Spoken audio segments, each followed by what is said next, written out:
Приветствую! Этот видеоролик опубликован в плейлисте «Музыкальные паузы», где я рассказываю о моих музыкальных предпочтениях и восстановлении кассетной коллекции моей юности. Хотя о кассете Denon LX90, выпущенной на рынке Европы и Америки в 1985 году, и представленные здесь кассетные деки Sony TC-K222 ESA 1991 года выпуска, в частности, калибровки ее трактозаписи, я тоже порассуждаю. И, вероятно, в связи с ограничениями по авторским правам на YouTube, полная версия этого видео опубликована на моем канале Яндекс.Дзен. Итак, переходим к музыке. Запись альбома поп-группы «Электроверсия» я приобрел в студии звукозаписи моего города в 1990 году. Это через год после его издания. Точно помню, что на кассете была ошибочно указана группа «Механическое пианино». Альбом мне запомнился заглавной песней «Городские окна». Слушал его так часто, что спустя много лет после большого перерыва, еще тогда заучив слова, могу напевать. Приятные мотивы и несложные рифмы. Городские окна, хватит мокнуть. Улица и город спешат, гавань дела нет. Группу создал молодой композитор из Новосибирска Вячеслав Тюрин, к которому присоединился композитор Павел Есенин, создавший спустя 8 лет группу Hi-Fi и являвшийся ее солистом, голосом которого пел Митя Фомин. Уже в 2000-х годах Тюрин, по аналогии с группой Hi-Fi, создает свой подобный проект ТТ. Между мной и тобой потерянный рай, потерянный рай, потерянный рай, потерянный рай. Вокальные партии в композициях электроверсии исполнили оба композитора. А в начале 1990-х в музыкальном коллективе появилась солистка из джаз-бенда Ирина Терешина. Для нее спустя пару лет Вячеслав Тюрин создал новый музыкальный проект «Диана». Песни этой исполнительницы присутствуют на кассетных сборниках «Союз», в частности «Союз-18» 1996 года. Песня «Расскажи». Расскажи, расскажи, расскажи, расскажи мне.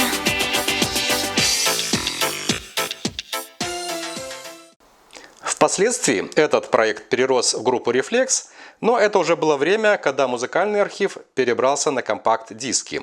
А я же говорю о коллекции на кассетах.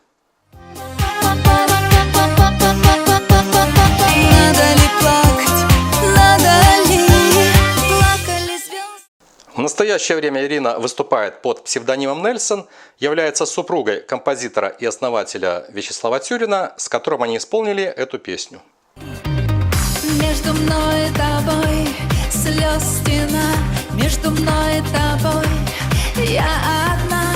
Между мной и тобой потерянный рай, между мной и тобой, между мной и тобой,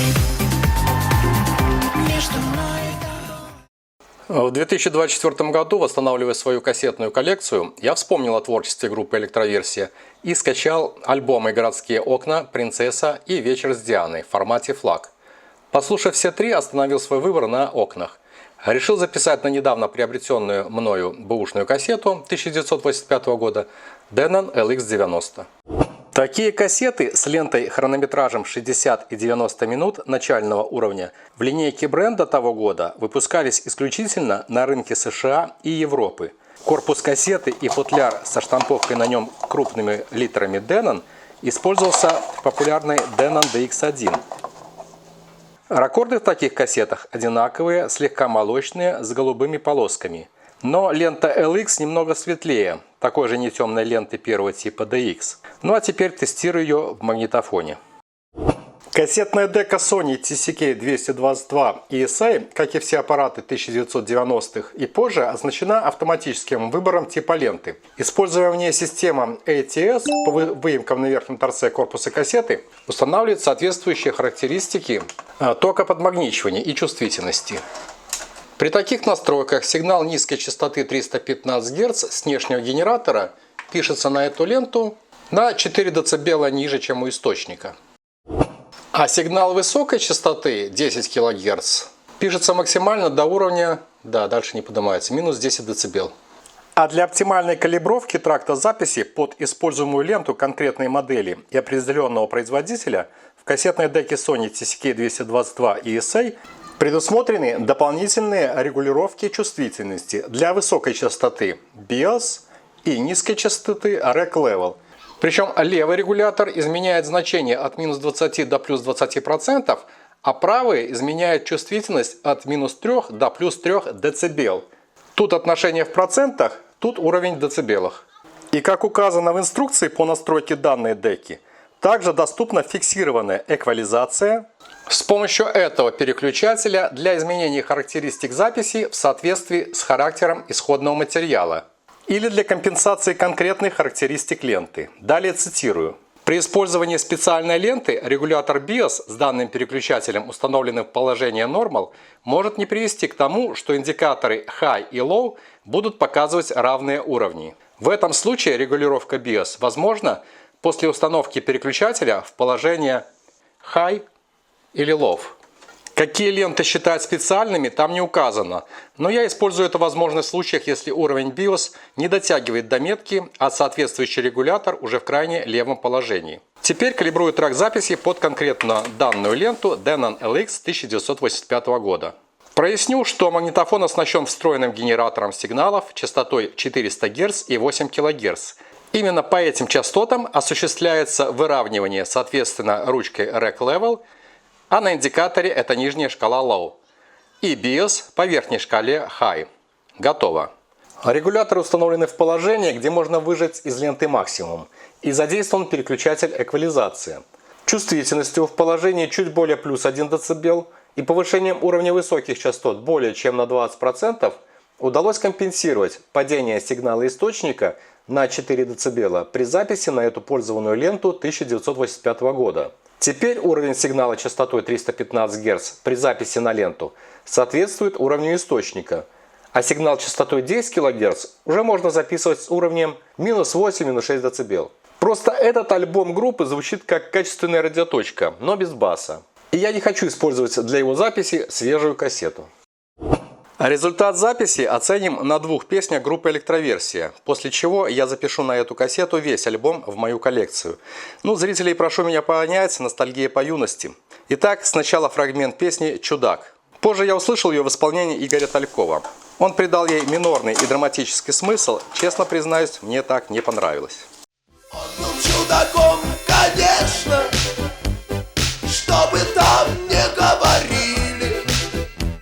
Но кто же ищет бесконечно то, что имеет в изобилии?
покоя.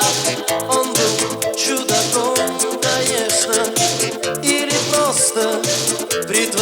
старался раз в кругу друзей примерных одиноким оставаться.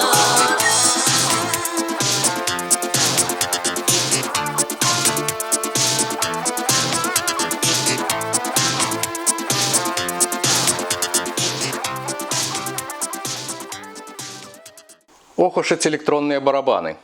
Стороны кассеты в 45 минут допишу композицией «Нежные локоны» из альбома 1992 года «Вечер с Дианой». Спустя год после него у Виктора Салтыкова вышел альбом «Серебряный ветер», в котором он исполнил эту же песню. Оба варианта звучат похожие, но именно его исполнение известно многим слушателям. Нежнее, чем серебряный звон, нежнее, чем ландыш душистый, когда он в другого влюблен, нежнее, чем признание во взгляде, где счастье желания зажглось, нежнее, чем темные пряди внезапно упавших волос, нежные локоны милых волос, нежность дыхания, смех серебристый, нежные локоны милых волос, голос как ландыш чистый, нежнее, чем блеск водоема, где слитное пение струй, чем песня, что с детства знакома, чем первой любви поцелуй, нежнее того, что желанно, огнем волшебства своего, нежнее, чем польская панна, а значит нежнее всего, нежные локоны милых волос, нежность дыхания, смех серебристый, нежные локоны милых волос, голос как ландыш чистый.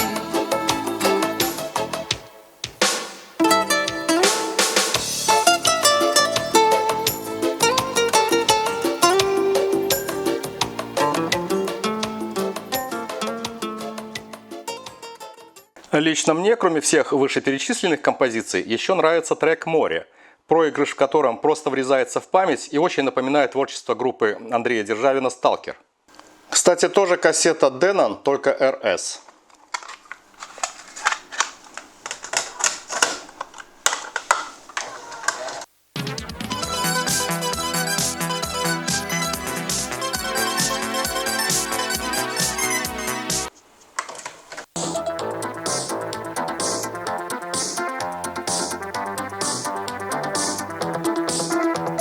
Море рваных летящих линий, неуловимо легких и бесконечно синих, слайдов цветных веселых много, в них без края лето, ветер и дорога.